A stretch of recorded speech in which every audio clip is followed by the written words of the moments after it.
Start. Exercise 174. Next, I come to the question of the Vigilance Commission. Something has been said about the Vigilance Commission also here. It is a good thing that the government should be thinking of eradicating corruption in public life. They have appointed the Vigilance Commission commissioners, and this is a welcome sign.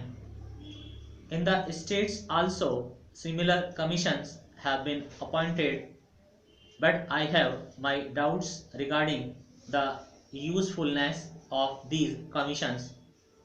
In the first place, I have objection to the appointment of the chairman of the commission. In our state, one of the retired High Court judges has been appointed. He was Vice Chancellor and he was made to resign, and he was appointed the Vigilance Commissioner in that state. Particularly, I am opposed to the appointment of any retired High Court judge because I am of the opinion that High Court judges should not be appointed after their retirement. This is another way of corrupting the man. Our High Court judges are very good. There may be some exceptions, but so far they have kept up the reputation of the judiciary. But nowadays, since the government is appointing them to such lucrative posts, for instance, as vice chancellors and as chairman of commissions and so on, there is a tendency to secure some favor or the other from the executive, and this is not a very healthy sign. Therefore, I would not mind if a High Court judge who is in regular service is appointed as the chairman of the commission. But in any case, retired High Court judges or retired Supreme Court judges should not be appointed to these commissions, or for that matter to any of the government posts, because that is another way of corrupting them. Then there are certain people who are appointed or who are associated with the work of this commission, and mostly they are from the police department. We all know what is the reputation of the police department in this country. The police have in our country failed to create any confidence among the public. Whenever any trouble arises, for example, when trouble arose in Jamshedpur and Raurkela, the police machinery failed and ultimately the army had to be called in. The people have got some faith in the army, but they have no faith in the police because the police are not ready to give any help to them on any occasion. The work of investigation under the Vigilance Commission is entrusted to such a machinery, and I have grave doubts whether in that case the Commission will be able to come to grips with the problem or be able to find out the real cases of corruption through this machinery.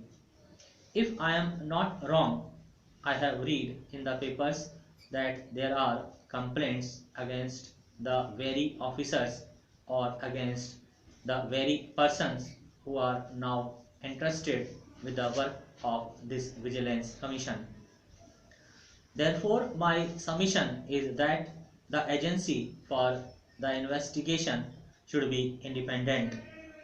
I think that at least some special cadre should be created apart from the police, and the investigation, or at least the final authority in the matter or the actual responsibility should not be with the police officers. What I have been told is that these very police dignitaries are entrusted with this investigation work, and when these police people investigate these cases, I doubt whether any real case can be brought to the notice of the Vigilance Commission. Next, I come to certain items which are referred to here as items of court decrees.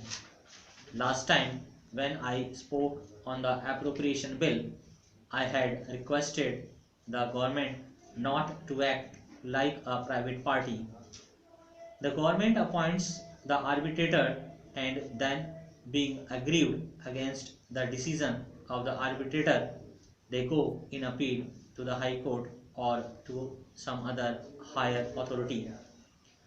That is not a fair thing for the government to do. Once the arbitrator gives his decision, the government, like a good litigant, should accept that verdict and accept that judgment, and should not waste public money in going in appeal on that. I find that in two cases the arbitrator's decision has not been accepted, and there are two cases which are pending in the High Court against their decision. In the first place, the government should not create such things when a particular person is compelled to go to a court of law and seek arbitration. But then this is the rule of law, and everybody has the right to go to court, and the government also has got the right to go to court against any person. So there is nothing wrong if the proceedings go to the court. But once there is a decision, the government should not go and avail of all the steps that are available to a private person, because there is a slight difference between a private person and the government. The government has to pay from the public exchequer and cannot do so slightly as and when they like. The Employees Provident Fund scheme was introduced by an ordinance in 1952.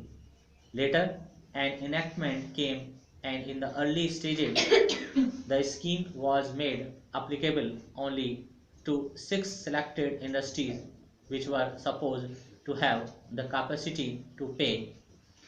Now, of course, more than 60 industries are covered by the Employees Provident Fund scheme, but the Act gives the appropriate government certain powers